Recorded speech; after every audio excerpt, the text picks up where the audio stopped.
Hello. Sorry this video is late. I've got no idea when this is going out, but hey ho, at least it is going out. I am Ross Twiddell from Cultaholic Wrestling from the past. It's Saturday night as I'm stood here. My body, it is breaking down, but we're here to speak about an episode of SmackDown that wasn't building towards WrestleMania. Who gives a toss about WrestleMania 37? Night 1 or Night 2? This SmackDown was building towards Fastlane, which of course is the next pay-per-view in WWE's calendar, so of course all things would be heading towards that. But when all's said and done, why is Fastlane a thing? Fastlane is the friend in the friendship group that nobody likes in the friendship group, but since the most popular person in the friendship group is friends with Fastlane, Fastlane must be catered to. Fastlane should be thrown off the friendship group, otherwise known as WWE's calendar for 2021 and every other year heading forwards. But this was an episode where Apollo Crews once again was on all kinds of fire. I love the fact he's finally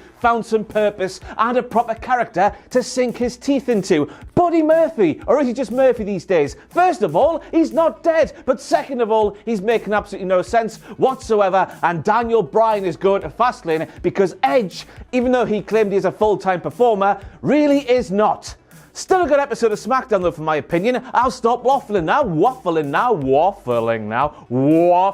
now. I can say it now, I can speak words. Intro man, hit the intro.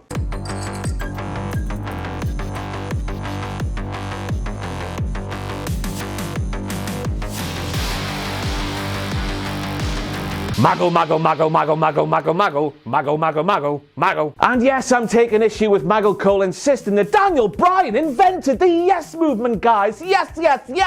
Isn't it so cool? Yes, but not when you say it, Maggle. And I'm sat there thinking, yes, Maggle Cole, Daniel Bryan can go yes all he wants. But if the fans who organically started going yes as well, if they don't start doing that, the yes movement is nothing. And yes, of course, those who are watching this particular video series way back in the days of Wobbly Bradshaw know exactly what I'm speaking about here. Some great things, just like Wobbly Bradshaw was, they don't catch on. So of course on last week's SmackDown we saw a match where if Daniel Bryan wins, Daniel Bryan gets a Universal Championship match against Roman Reigns at the Fastlane. Then of course on that SmackDown we saw a double count out Daniel Bryan. It was so unfair, but ultimately Daniel Bryan failed. This week, if Daniel Bryan wins, Daniel Bryan gets a Universal Championship match at a Fastlane.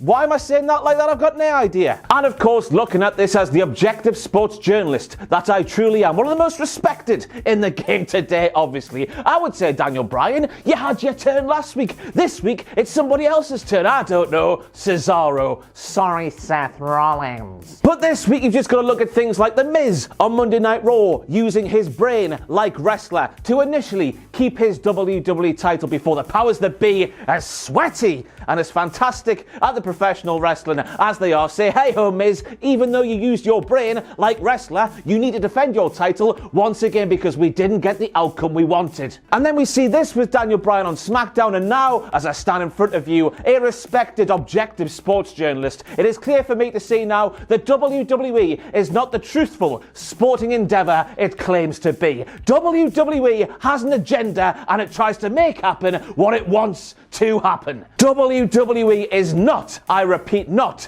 a real sporting endeavour. Breaking news. Oof me crabs, the tingling and biting and nipping down below, and that's because I find it very controversial, everybody, that Daniel Bryan would label Edge versus Roman Reigns Attitude Era versus Thunderdome. And I'm saying this, everybody, because when I think of Edge, I don't think of Attitude Era, even though he was there. I think ruthless aggression. Say what you want about the Brood and all that bollocks, but Edge achieved most of his success in the ruthless aggression era into the PG era. So Attitude, no, ruthless, that's what it should be, Daniel. That's the WTF moment I'm making here. Me crab said so. And by the way, just before I go on to the next WTF moment, I need to make note of the fact I feel like a complete twat making WTF moments out of that Daniel Bryan promo at the start of the most recent SmackDown that took place.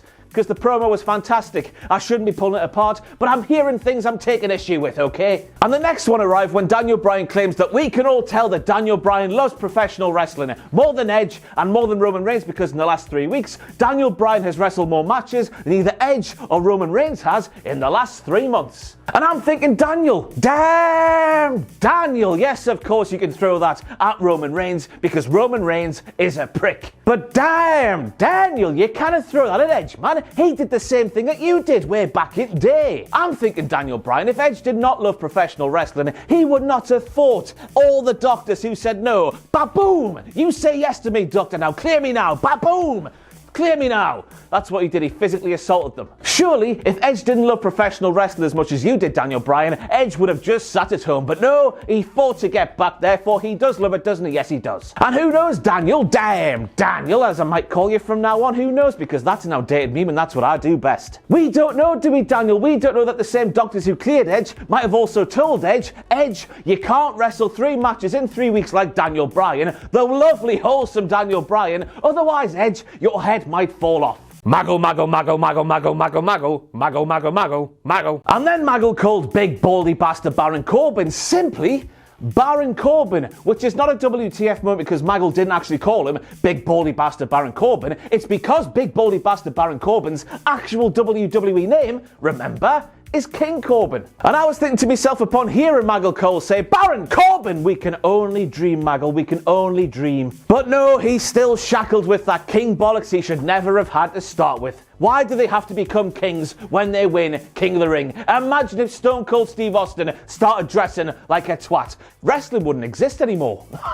So then we see that shot there where Tez and Angelo Dawkins clearly have microphones in their hands. But then we hear Sami Zayn's music and Sami Zayn walks out onto the stage to initiate a conversation with the Street Profits who already had microphones in their hands. And as we all know, Sami Zayn is the #1 I've forgotten the word for it. What is it?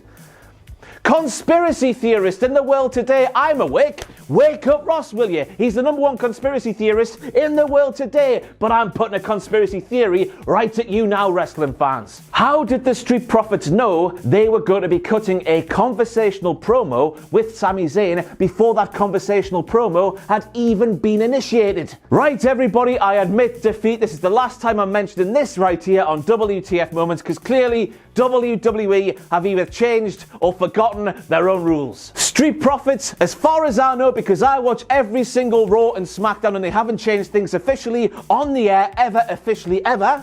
Vogue.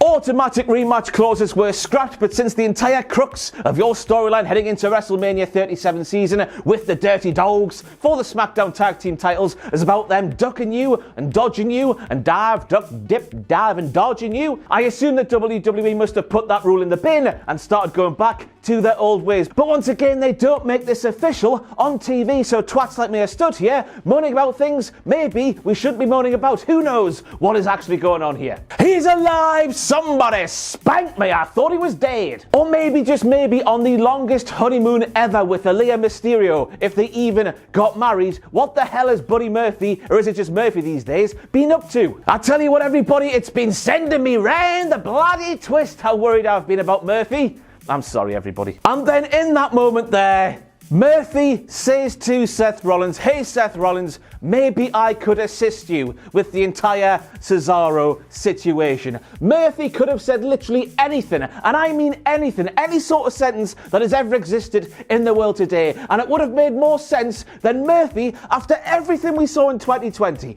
Everything. Anything else would have made more sense than Murphy rocking up to Seth Rollins and saying, hey Seth, remember when I tried to kill you last year? Forget about that, pal. Let me try and help you. I'm a little teapot, short and stout. Would have made more piss and sense from Murphy in this instant here. This is the last thing he should have been saying, but he said it. What is going on? I'm seriously thinking I must have missed something when it came to Murphy and his trajectory on Friday Night SmackDown, but I don't think I have. If I have, please let me know in the comments below because this made no sense whatsoever. And Gimmick Infringement Kane is here to tell me once again that that match right there should not be existing whatsoever. But Gimmick Infringement Kane. I'm here to tell you, buddy lad, the fact that we saw that match there at Elimination Chamber 2021 is not the reason that match there should not be existing. So let me just put that. Whoa! Chokeslam to gimmick infringement Kane. Whoop-boo! The main issue for me here, and an issue that deserves to be a WTF moment, is the fact that the Women's Tag Team Championships in WWE, right? Why do they always have to be contested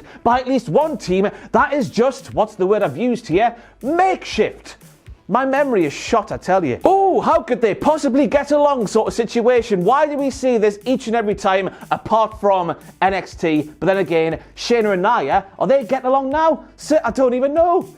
Women's tag team titles are a mess. Plus, I guess we should make it a WTF moment as well. The fact that Dakota and Raquel in NXT, and maybe even Lana, well not even maybe, Lana and Naomi on Monday Night Raw should be getting tag team title shots before Sasha Banks and before Bianca Belair. I tell you, they are a mess. A bigger mess than me. And that's a massive mess. Made a grave mistake, Corey. And here we have a direct quote from Corey Graves to Seth Rollins when Corey said to Seth, I must ask you, as a journalist, you're a what now? Maggle, maggle, maggle, maggle, maggle, maggle, maggle, maggle, maggle, maggle, maggle. And then we learned that bollocks into embracing Seth Rollins' vision on Friday Night SmackDown. Bollocks to that vision, Sethy Poo. Maggle's vision. Whatever vision that is, probably JBL's taint. Oh my god, imagine that. But it's Maggle's vision we should be embracing on Friday Night SmackDown because that bastard, he can see into the future. At least 6 seconds before Murphy eventually tapped out to a Cesaro sharpshooter, Maggle Cole said, and Murphy taps out Cesaro with the win. It turns out that Maggle Cole is the Messiah and Seth Rollins is just a very naughty boy. Can you smell that, Nia? He smells a failure, said Shayna Baszler, who lost a match earlier in the night.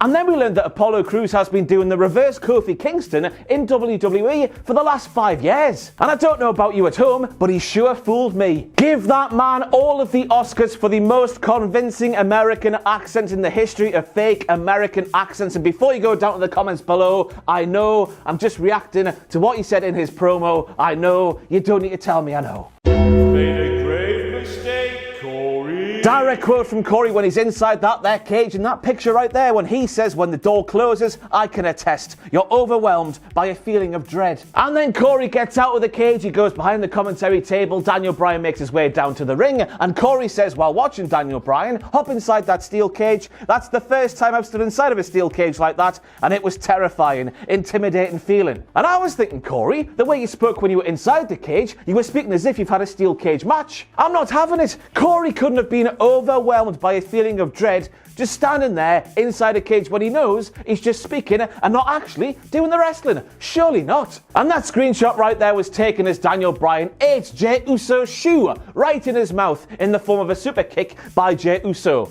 Jey Uso kicked him in the head. And as you can see in the foreground of that screenshot there, I feel like a weatherman because that there is just a green screen. This wall is not even real, everybody. I know how convincing it actually is. You can see in the foreground of that picture up there somewhere that there's no cage there. I wouldn't be a good weather presenter, would I? There's no steel cage there, is there? And that's because, everybody, the cage door is open. But despite the fact the cage door is wide open, Jey Uso doesn't just go for a little stroll outside the cage door, he tries to pin Daniel Bryan. Jey Uso could have literally hopped, he could have skipped, and he could have jumped straight out that cage door, but he decides to pin Daniel Bryan, which is not only harder, but would have took longer. What a silly goose. And once again, Daniel Bryan is down, he's out for the count, but instead of walking out the cage door like a sensible man would have done, Jey Uso tries to climb it. He could have closed his eyes, he could have turned around, he could have done a lovely moonwalk like this, just out the cage door, but he decides to do something that's harder. What a silly goose. But I tell you what, if I was Roman Reigns, I would be getting a restraining order put out on the sorry arse of one Paul Heyman. 13 minutes and 36 seconds that cage match lasted for, and I swear to God, every single time the camera cut to Paul Heyman, he was looking at Roman Reigns really, really disturbingly, but also really close to Roman's head. Almost as if Roman was some kind of gourmet burger and Paul Heyman wanted that gourmet burger. He wants to eat Roman. Paul Heyman is gagging for Roman. He wants him in his mouth now. Am I writing fan fiction now? Paul Heyman was weird. And once again, my hatred for Colonel McSweaty Bollocks in WWE is completely validated. And you see, that's because when Colonel McSweaty Bollocks is taking part in a cage match inside of a WWE ring and he goes for a rope break, it's given as a rope break. But when any other superstar in the history of WWE, Jey Uso, on this week's SmackDown included by the way, it's not given as a rope break because it's a cage match and there are no rope breaks. Unless it's a Shane McMahon one. Oh, I hate it. Oh, I can fly. So on that sour note, Shane McMahon ruins everything, doesn't he? That's it for all the WTF moments from Friday Night SmackDown. Sorry, once again, this video was late, but hey ho, at least it got there in the end, eh? Better late than never. Don't hate me. I've been Ross Tudell from Cultaholic Wrestling, and I can't wait for Fastlane so it's out the way and we can concentrate on WrestleMania 37. See you then. Not then. See you next time. See you whenever. I might see you later. I might look at you in bed or something. I don't know.